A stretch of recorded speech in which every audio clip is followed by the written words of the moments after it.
Esse mês nós separamos aqui na PIB Montenegro para declarar o nosso amor, para falar, um mês especial para as nossas crianças, né? O mês das crianças aqui na PIB. Então eu estou trazendo essa mensagem que faz parte desse mês, que foi todo pensado para as nossas crianças. E eu quero começar com alguns dados importantes, mas antes de começar aqui, eu gostaria muito que você ouvisse essa mensagem, não como pai ou mãe que tem filhos, principalmente filhos pequenos, né? O Dia das Crianças, a gente sempre lembra dos nossos filhos, enquanto eles eram crianças, ou aqueles que têm crianças no primeiro período do desenvolvimento infantil. Não, eu quero que você tenha em mente que é para você se colocar aqui, ouvindo essa mensagem, como filho de Deus. Essa mensagem é para nós que também somos filhos de Deus. E o que nós podemos aprender através dessa relação que envolve a paternidade e a maternidade, mas que envolve, em primeiro lugar, sermos filhos e filhas de Deus. Amém? Então vamos lá, olha só. Segundo a Organização Mundial da Saúde, casos de depressão na infância crescem 43,7% em 10 anos. Sempre houve depressão infantil, ok? A depressão, ela não é uma doença atual. A depressão tem se tornado uma doença muito importante no nosso tempo pela relevância dela, tá?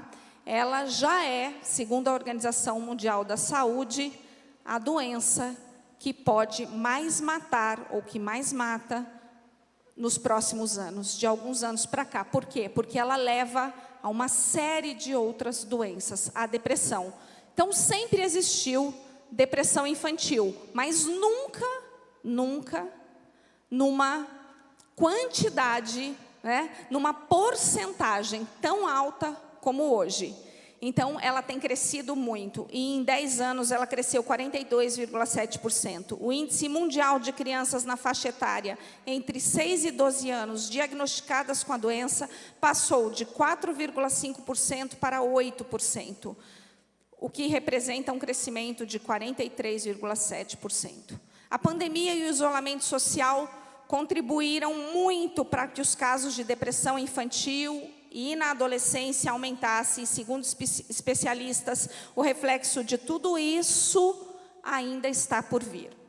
Segundo psiquiatras e psicólogos, o que nós estamos vivendo como efeito da pandemia e do isolamento, os problemas emocionais decorrentes disso, eles ainda estão por vir. Porque quando a gente passa por uma situação de muito estresse, tá? Que é uma situação até de um estresse pós-traumático, tá? A gente encontra coragem para enfrentar. A gente encontra num primeiro momento. Quando a gente está num estado de alerta, você encontra forças, você retira forças. A gente retira forças para enfrentar aquela situação. Mas depois que ela passa, é que vem os efeitos psicológicos de tanta força que a gente fez para enfrentar aquela situação difícil. Um exemplo que deixa isso bem claro é, por exemplo, quem já passou aqui por semana de prova, vai fazer uma prova, né? Tem uma prova para realizar, lembra lá da tua época do colégio, aí você passava a semana estudando, se desgastando, estudando de madrugada, tinha um trabalho para entregar, passava a semana de prova e entrega de trabalho, o que acontecia? Vinha a gripe, a febre, né? Todas as como é que é? Olha, eu ia falar todas as renites. Todas as renites da vida vêm, né? Depois de uma semana onde a gente faz muita força para estar bem. Por quê? A nossa imunidade baixa, tá? Então, se nós não fizermos alguma coisa, a situação será ainda pior. Mas e aí? A pergunta que eu quero fazer, que eu me fiz: quem deve assumir essa responsabilidade? Quem assume essa responsabilidade? Pelo quadro de depressão infantil que só está aumentando, pelo quadro de depressão na adolescência que só está aumentando, quem assume essa responsabilidade? Já se tornou um problema de saúde pública. Então, quem assume a responsabilidade é o governo? É a escola? É a igreja? É a sociedade como um todo? Ou, em primeiro lugar, somos nós, os pais? Quem assume essa responsabilidade? Provérbios 22:6 diz o seguinte, 22:6, eu vou usar a Bíblia no celular hoje, que eu separei muitos textos para a gente trabalhar. Provérbios 27:6, desculpa, não é 26, é 27. Provérbios 27:6 diz assim, olha. Não, também não é. Nossa, 22:6. Provérbios 22:6. Vamos lá, corrigindo. Provérbios 22:6. Instrua a criança segundo os objetivos que você tem para ela, e mesmo com o passar dos anos, não se desviará deles. Tem uma tradução que diz assim, instrua a criança no caminho que deve andar, e mesmo quando for velha, não se desviará deles, ok? Mas eu gostei dessa tradução da NVI, instrua a criança segundo os objetivos que você tem para ela. Quais são os objetivos que pais, uma mãe saudável, uma criança dentro de um ambiente saudável, uma família funcional, mesmo disfuncional, o que a gente deseja para os nossos filhos? Não é o melhor? É o melhor, por isso a gente se desgasta tanto, não é? Por isso a gente trabalha tanto, por isso a mulher também foi para o mercado de trabalho, para poder dividir aí essa responsabilidade com o homem, porque foi ficando tudo cada vez mais caro, uma escola particular ficou caríssima, uma educação boa para os nossos filhos custa muito caro, não é isso? Então, a gente quer o melhor para os nossos filhos, não é isso? Mas a Bíblia diz que nós devemos instruir no caminho. E quando ela diz no caminho, quer dizer que nós estamos nesse caminho. Eu não vou só apontar o caminho, eu vou ensinando no caminho em que eu estou trilhando. E aí os objetivos que eu tenho para ela vai fazer sentido. E para ensinar a criança no caminho, vai ser necessário aplicar algumas regras, tá? A criança precisa de rotina. Coisa mais difícil quando o bebê nasce é estabelecer uma rotina para ela, não é? Tem pais que no início tem bastante dificuldade de estabelecer uma rotina, horário de mamar, horário de dormir, dá uma bagunçada geral. Tem bebês que colaboram bastante, mas a maioria não colabora tanto assim, tá? Crianças não aprendem naturalmente, se elas não nascem sabendo. Ensino requer repetição, paciência e confiança. Pode demorar, mas é possível. Então, as crianças, elas aprendem, num primeiro momento, através daquilo que elas estão vendo na vida do adulto. Então, não vai adiantar eu dizer assim, olha, meu filho, você não pode mentir se ele me vê mentindo, né? Olha, meu filho, não é legal assistir esse desenho se você assiste um programa de TV completamente inapropriado. Não vai adiantar você dizer para ele, meu filho, não fique tanto tempo na Netflix, se você maratona séries o final de semana inteiro. Se o nosso ensino não for coerente com aquilo que a gente faz, não vai surtir o resultado que a gente espera. Agora, funciona? Funciona. De manhã eu estava contando alguns dos nossos exemplos aqui domésticos, né? Tem uma situação que ficou muito marcada lá em casa, que é quando a gente começou a levar os nossos filhos para conviver em sociedade. Conviver em sociedade indo no supermercado, no restaurante, no shopping, né? Com 2 aninhos ali, aquela idade da birra, né? Onde a criança quase mata a gente de vergonha. E tem uma situação, no shopping tem uma situação muito marcada. O Pedro tinha 2 anos de idade e a gente foi num shopping com ele e as araras de roupa eram do tamanho dele. E um segundo de distração e cadê o Pedro?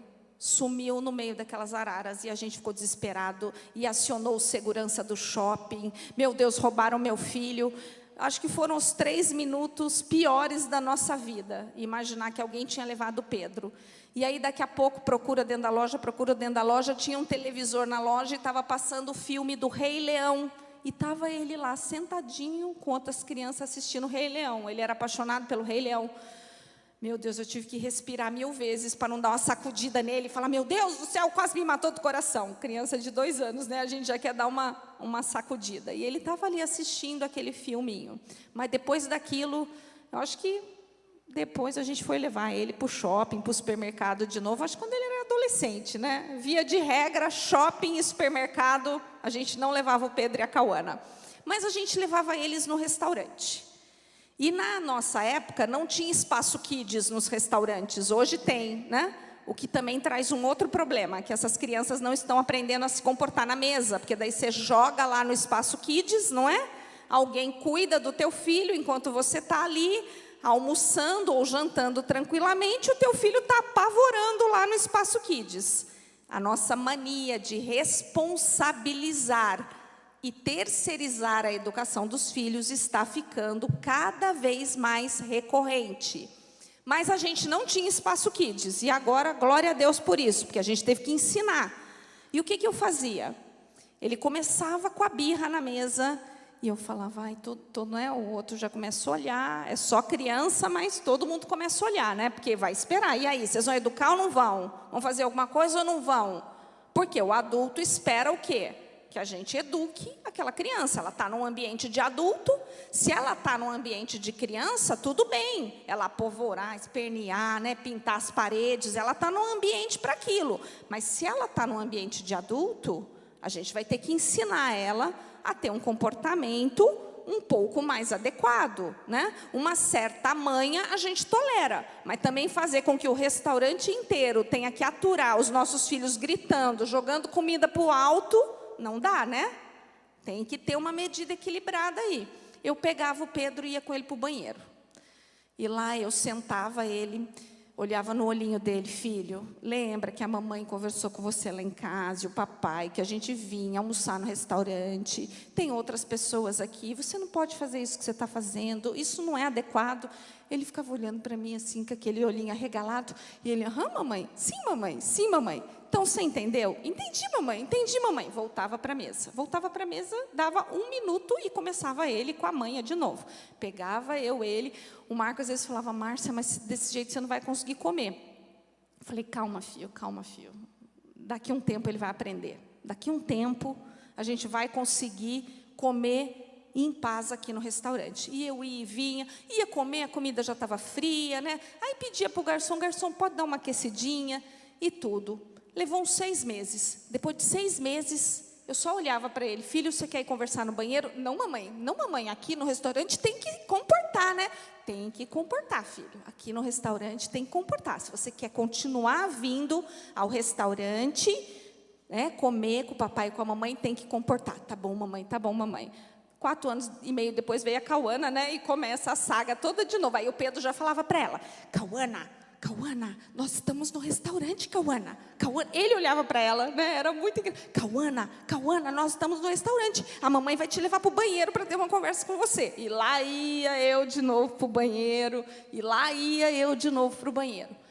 Leva tempo. Estou te contando um exemplo simples. Leva tempo, mas funciona. Né? Uma hora eles começam a reproduzir aquele comportamento adequado, tá? Nós somos um modelo, então, para os nossos filhos. Se nós não sabemos como lidar com as nossas emoções, se não sabemos como lidar com os nossos comportamentos na vida adulta, se agora, na vida adulta, a gente ainda continua se comportando como uma criança mimada, eu quero dizer uma coisa para você. A gente ainda pode aprender, tá bom? Se você foi vítima de uma educação muito permissiva ou muito rígida, e isso produziu alguns traumas, procure ajuda. Ainda dá para resolver. Na vida adulta, o nosso processo de aprendizado, ele continua. Então, uma coisa muito importante, ela vai aprender pela imitação. Não adianta. Primeira forma como a criança aprende é assim. A criança, ela aprende quando a sua condição de desenvolvimento cognitivo e afetivo estão ocorrendo através de um ambiente seguro e amoroso. Segurança e pertencimento. São condições fundamentais para que essa criança cresça de forma saudável, né? Então, são condições fundamentais para o desenvolvimento da criança, para que ela se torne um adulto responsável. Para que na vida adulta ela se responsabilize pelas suas ações, tá? Efésios 6:4 diz assim, olha, dá um conselho importante para os pais também, enquanto os pais estão educando os filhos. Nós queremos filhos obedientes, mas lá em Efésios 6:4 diz assim, ó, pais, não irritem seus filhos, antes criem-nos segundo a instrução e o conselho do Senhor. Então, os nossos filhos, eles precisam receber o conselho e a instrução que vem do Senhor, mas ao mesmo tempo a gente não pode irritar. Quando é que a gente começa a irritar os nossos filhos? Quando? Principalmente quando eles estão indo para a adolescência. Quando os pais vêm perguntar para mim, dicas, Márcia, como é que eu faço, né, na educação dos meus filhos? Eu sempre dou um conselho que eu considero muito importante. Acolha as emoções do seu filho, mas discipline o comportamento. Acolha a raiva, acolha a vergonha, né? Acolha o medo, acolha a insegurança, mas discipline o comportamento. Se essas duas condições forem satisfeitas, ele estará seguro para crescer de uma forma responsável. E lá eles chegam na adolescência. Aí vamos supor que na infância, tá bom? Eu não acolhi as emoções, ou eu acolhi demais as emoções, fui permissiva demais com aquela manifestação de birra e não corrigi o comportamento. O reflexo disso vai aparecer na adolescência. Ele vai se tornar um adolescente num nível de rebeldia muito intenso, muito intenso. A adolescência é um período marcado por um certo nível de rebeldia. Eles estão buscando, né, a identidade deles, então é normal que isso aconteça. Mas isso não pode fugir do controle. E aí o que é normal? Aí o pai não educou da maneira que tinha que educar na infância, e aí vai querer ser excessivo na adolescência, e aí a gente pode acabar irritando os nossos filhos, né? Quem mais irritou os nossos filhos lá em casa fui eu. Porque eu falo uma coisa 1000 vezes. Até que o Marco fala, chega, Márcia, chega. Eu falo, não, mas eles não estão ouvindo. Não, mas eles não estão entendendo. Ele, você já falou. Você já falou. Eu irritei os meus filhos já trilhões de vezes. O Marco é muito melhor nisso. O Marco consegue esperar o momento certo, a palavra correta. Agora eu recorro, né? Continuo recorrendo. A gente não para de educar os filhos nunca, principalmente pelo exemplo. Principalmente pelo exemplo. Mas eu era, e se não tomar cuidado, campeã em irritar os filhos nesse processo de educação. A criança precisa ser, então, disciplinada, tá? Provérbios 23:13 diz assim, olha, põe lá 23:13 para mim. Não evite disciplinar a criança. Se você a castigar com a vara, ela não morrerá. Bem, aqui posso estar sendo enquadrada na lei da palmada, né? Tá meio complicado isso hoje no nosso contexto. Mas eu entendo que essa disciplina, né, que às vezes eu costumo dizer que uma palmadinha assim na fralda da criança, né? O problema é que algumas pessoas, por que a exceção vira a regra? Né? Por quê? Por causa dos abusos. Tem pai que espanca a criança. Não é para espancar, a Bíblia nunca disse isso. Tem pai que não sabe aplicar a correção correta, espancou os filhos, aí tem que ter uma lei que impeça você até de dar uma palmadinha. Por quê? Porque pessoas fizeram errado a aplicação da disciplina. E aí eu não posso mais, eu fico impedida de seguir o conselho bíblico, porque pessoas exageraram, né? Mas vamos entender aqui essa vara como os limites que precisam ser estabelecidos de forma clara para a criança. Eu vou dizer uma coisa para vocês. quando o ambiente é de diálogo, quando você dedica tempo nesse relacionamento, raramente você vai precisar dar ali uma palmadinha, raramente. Só que dá muito trabalho. Dá muito trabalho. Você passar 6 meses indo para o restaurante, pensando em ter um momento tranquilo e comendo comida fria. Dá muito trabalho. Você ter aquela conversa, olhar no olho da criança e falar, olha, aqui não é ambiente. Dá muito trabalho. Muito trabalho.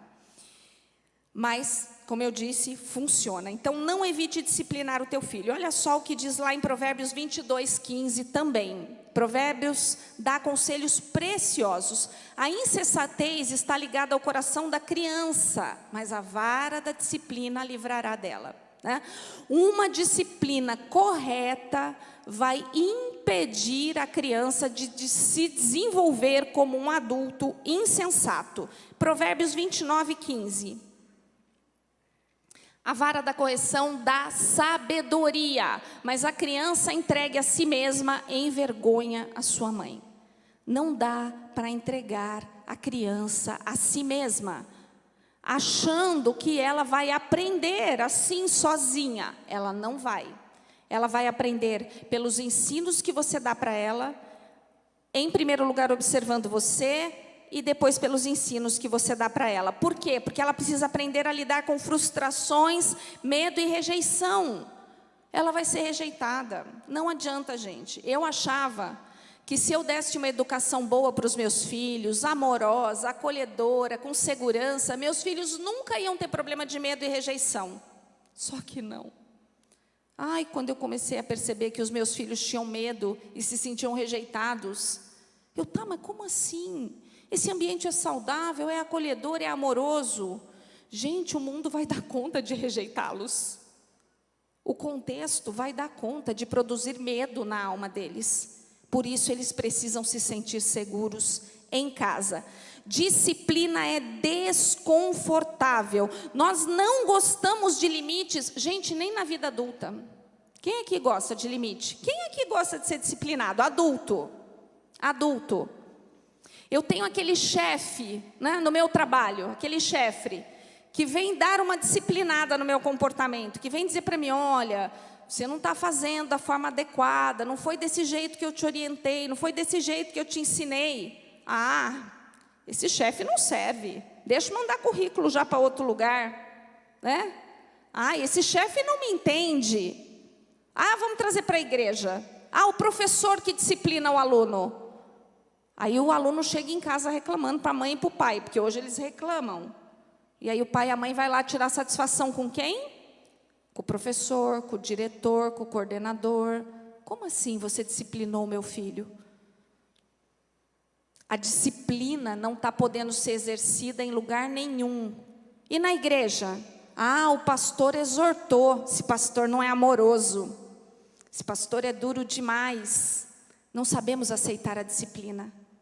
Não sabemos lidar com a disciplina nem na vida adulta. E aí a Bíblia diz que Deus disciplina os filhos que Ele ama. E aí, como é que a gente faz?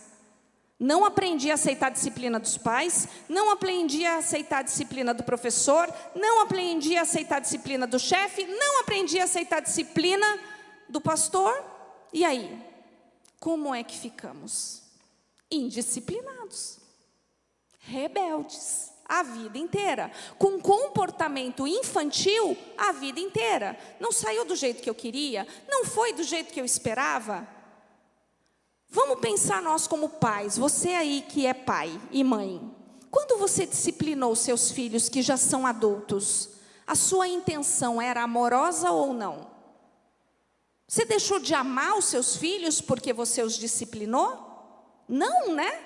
Via de regra, não. Muito pelo contrário, eu disciplino porque eu amo, não é assim? E por que quando a disciplina vem do próprio Deus, eu acho que Deus não me ama? Eu acho que Deus não se importa comigo? Por que quando a disciplina vem de uma figura de autoridade, eu digo que não há amor naquela atitude? Muito provavelmente porque eu estou muito refém dos meus desejos e vontades. Eu estou muito refém da minha carne. E aí eu não consigo aceitar a disciplina. E aí eu vou dizer que o outro não me ama. Eu ouvi isso dos meus filhos um monte de vezes. Quando o Marco disciplinava, vinha a Cauana, ai, o pai brigou comigo. Até hoje. Faz um bico desse tamanho. Um bico enorme. E eu, pois é, mas alguma vez teu pai demonstrou que não te amava? Não. Tá, e agora só porque ele te corrigiu, você está achando que ele não te ama? Levamos esse comportamento para a vida adulta. Não sabemos lidar com disciplina. Não sabemos. Nos sentimos ofendidos e reagimos com intimidação. Quem você pensa que é para me corrigir? Aí reclamamos quando os nossos filhos fazem a mesma coisa. Mas ele vê a gente não respeitando a disciplina que vem do outro. Porque, gente, a disciplina não acaba nunca. O ferro afia o ferro, a Bíblia já diz isso. Nas relações humanas é que nós vamos sendo afiados. Então, se não sabemos lidar com disciplina, é natural que os nossos filhos também não saibam lidar com disciplina e que a reação deles seja essa. Então, podemos compreender até aqui que a responsabilidade primeira é dos pais. E todo o resto, sociedade, escola, igreja, irá apenas complementar. Isso se os ensinamentos estiverem de acordo com o que aprenderam em casa, com os pais, através da palavra do Senhor. Porque na sociedade que nós vivemos, se a gente deixar os nossos filhos refém aí dos aprendizados só da escola, né? Estava conversando ali no Kids. Nós passamos 3 horas com os seus filhos por semana, incluindo o culto de quinta e de domingo. 3 horas a igreja passa por semana.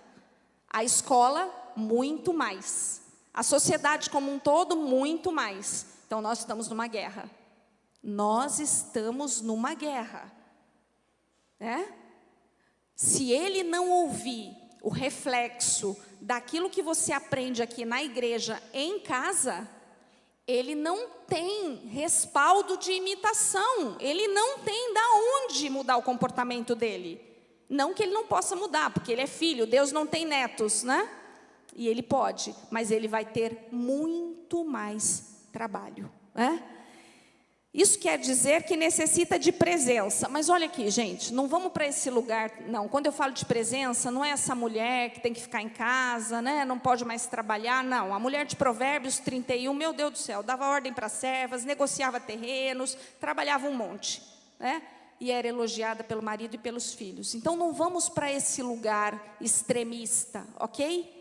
Mas existe um período que seria muito bom que os pais pudessem estar mais próximos dos filhos. E a questão é, no tempo em que você está com eles, como é que estamos com os nossos filhos? Eu contei aqui, foi no Ministério de Mulheres. Eu parei de trabalhar quando os meus filhos nasceram.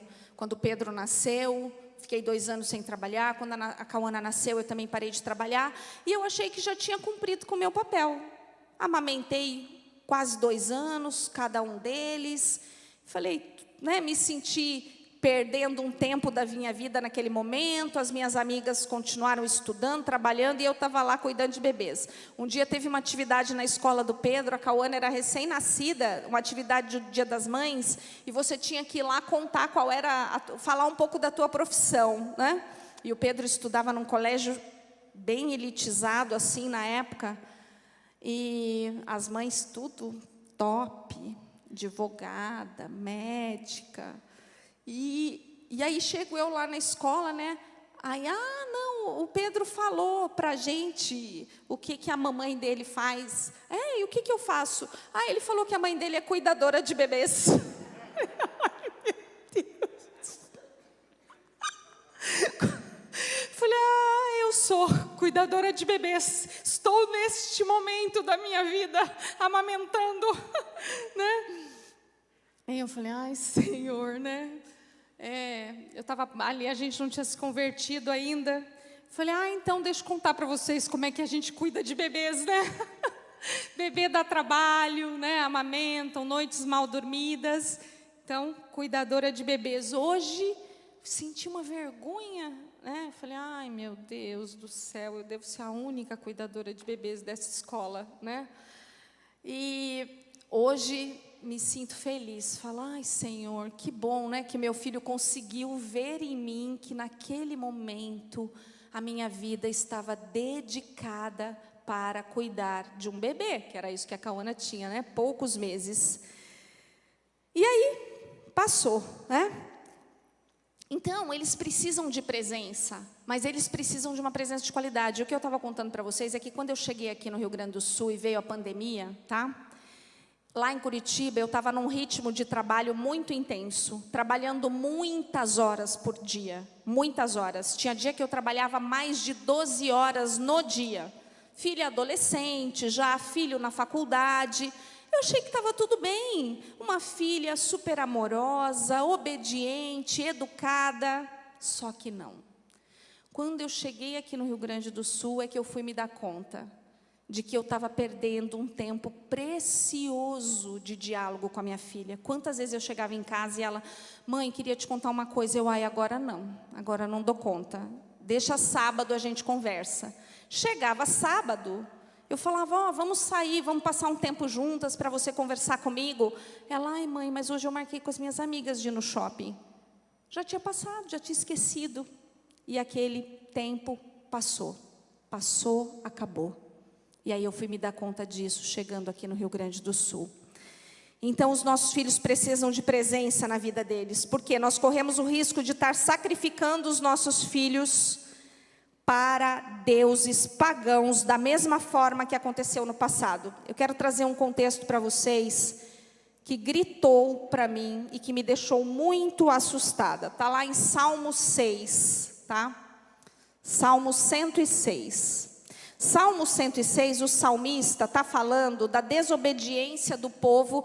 Podem vir as crianças aqui para frente, tá bom? Podem vindo. O salmista está relatando a desobediência do povo quando Moisés libertou o povo do Egito. E eles passaram a murmurar. Então, um povo que era escravo foi liberto, atravessou o Mar Vermelho, Deus mostrou todos aqueles milagres e eles começaram a murmurar. Murmuraram o tempo inteiro, tanto que aquela geração inteira teve que morrer no deserto, lembra?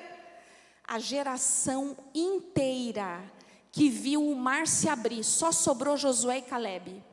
Gente, imagina, eu estou falando de um povo que viu o mar se abrir, viu. Quem ouviu dizer que o mar se abriu foi mais obediente do que quem viu o mar se abrir. Isso quer dizer que eu posso ver um milagre e mesmo assim virar as costas para o Senhor.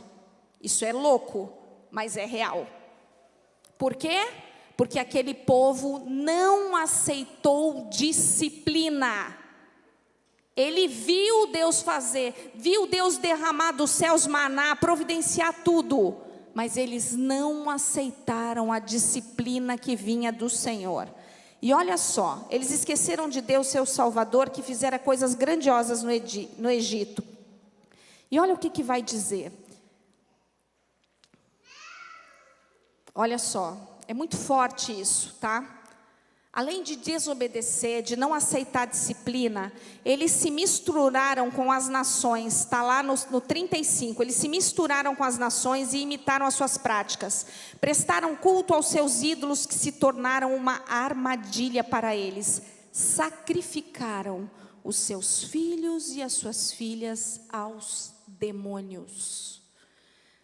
O povo de Deus que se misturou com essas práticas. Eu não estou falando daqueles que não criam.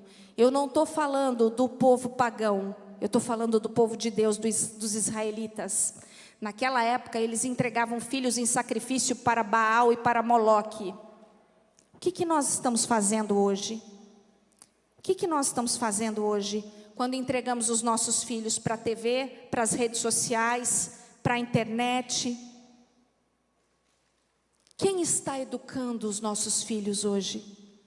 Quem? Continuamos hoje sacrificando os nossos filhos a deuses pagãos. Eu disse de manhã que quando estava compartilhando com o Marco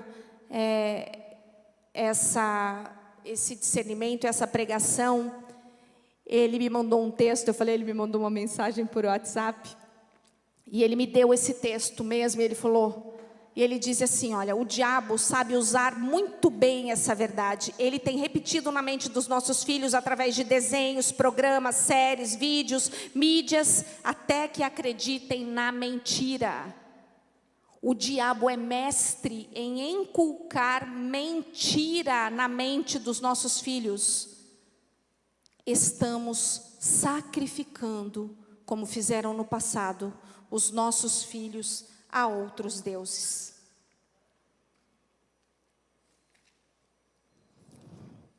Eu já vou finalizar aqui, tá bom? O que estamos fazendo com as nossas crianças, muitas vezes movidos por nossos desejos egoístas. Nós, à semelhança do povo que foi liberto do Egito, somos hoje, depois do sacrifício na cruz, que Deus deu o teu filho perfeito para se integrar por nós, nós também somos filhos, ok? E para ser um bom pai, uma boa mãe, vai ser necessário, em primeiro lugar, assumir a condição de filho. Não adianta você ensinar obediência ao teu filho se você não é obediente. Não adianta você falar sobre rebeldia para o teu filho se você é um filho rebelde. Se você não aplica as verdades dessa palavra, ele não vai conseguir aplicar, ele vai ter muita dificuldade de aplicar. E como filhos adultos, qual tem sido o nosso comportamento diante do Pai? Olha lá 1 Coríntios 3, de 1 a 3. 1 Coríntios de 1 a 3 diz assim, irmãos, não pude falar a vocês como a espirituais, mas como a carnais. Por quê? São crianças em Cristo. Não crescemos. O nosso comportamento continua sendo o comportamento infantil de uma criança mimada, que quando a coisa não acontece do nosso jeito, não serve. Olha lá Hebreus 5, de 11 a 14. Quanto a isso, temos muito que dizer, coisas difíceis de explicar, porque vocês se tornaram lentos para aprender.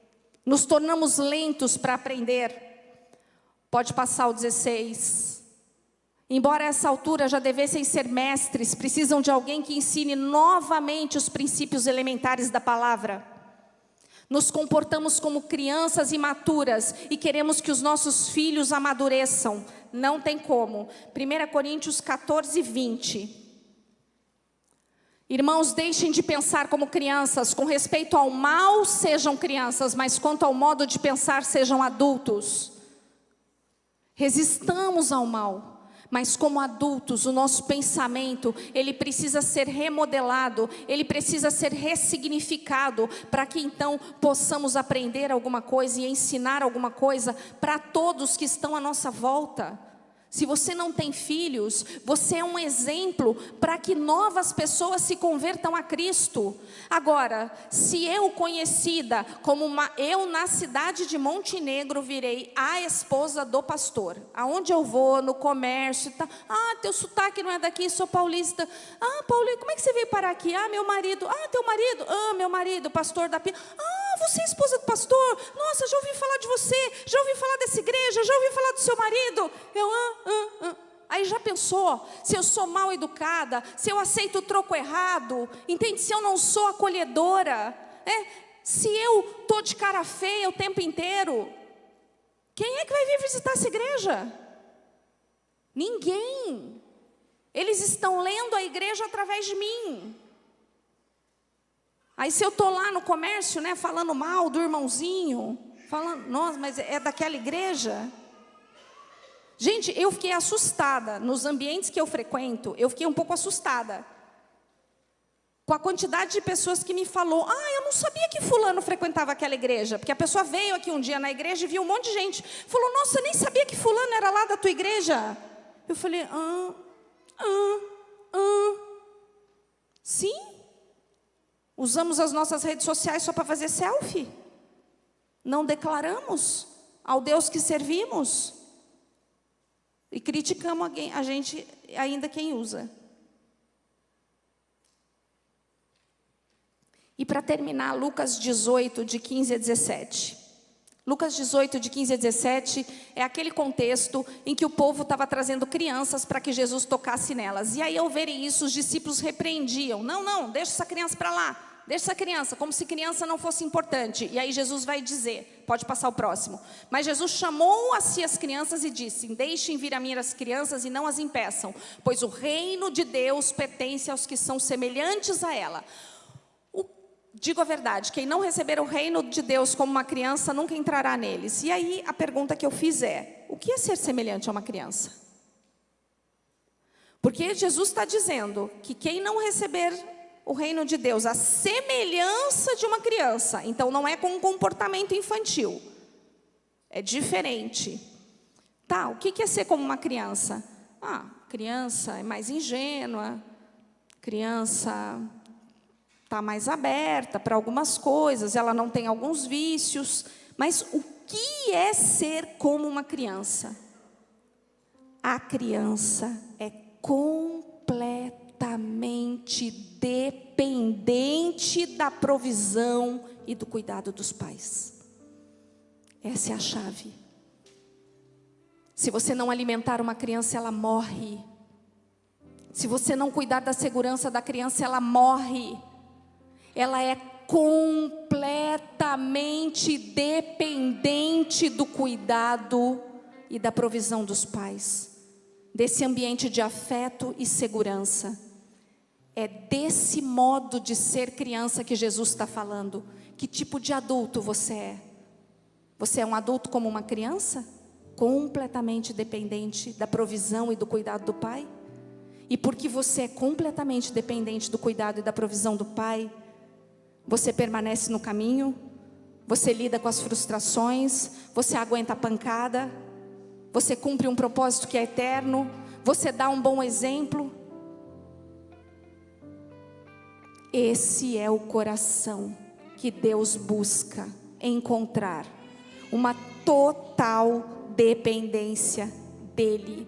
Que nossas crianças, elas possam ter um dia feliz, uma vida feliz, sentindo o cuidado e o amor dos pais. E que nós, filhos, possamos fazer a mesma coisa. Amém? Vou dizer uma coisa para vocês. A mensagem não é para trazer peso, mas muitas vezes ela é para trazer disciplina. E disciplina dói. Mas se a gente errou, eu já preguei uma outra mensagem: faça consertos. Faça consertos.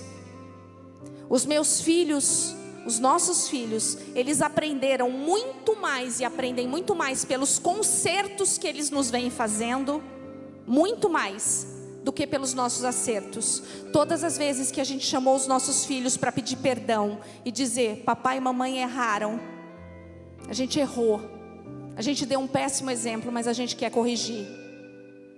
Foram as vezes que a gente viu os nossos filhos mais aprendendo. E eu quero chamar as crianças aqui no palco. Nós vamos finalizar como crianças, tendo aqui uma oportunidade preciosa de adorar ao Senhor, como a criança faz. E crianças, eu disse isso, olha, para as crianças que estavam aqui de manhã, e quero dizer para vocês, tá bom? Deixa as crianças subirem aqui. Essas crianças lindas, olha só, crianças, eu quero dizer que vocês fazem parte dessa igreja. Vocês são parte, e a parte mais importante dessa igreja são vocês. Foi isso que Jesus disse. Jesus disse que vocês são a parte mais importante do reino, e que nós adultos precisamos aprender com vocês. Então eu quero que vocês saibam o seguinte: quando vocês estão lá no PIB Kids, aquele espaço foi preparado para vocês. Foi preparado para que vocês tenham uma formação excelente, com uma equipe maravilhosa, aprendendo a aplicar os princípios da palavra do Senhor. Então nunca permita que ninguém diga que vocês não fazem parte dessa igreja. Vocês são a parte mais importante dessa igreja. Por isso aquele espaço foi construído para vocês. Porque essa igreja ama as crianças. E nós queremos abençoar a vida de vocês e dizer que vocês vão crescer aplicando o bom conselho do Senhor. Amém? Hoje o pastor Marco recebeu um desenho de uma criança, um desenho lindo, onde essa criança dizia: para Deus abençoar, que Ele abençoava a vida do pastor Marco. Vocês têm acesso direto ao pastor Marco e a mim também. Amém? Vocês são muito importantes para o reino de Deus e vocês são muito importantes para essa igreja. Amém? Essa igreja existe para manifestar o reino de Deus e ela existe para vocês. E nós queremos aprender a adorar ao Senhor da forma como vocês adoram, com a alegria que vem do alto, sem reservas. Amém?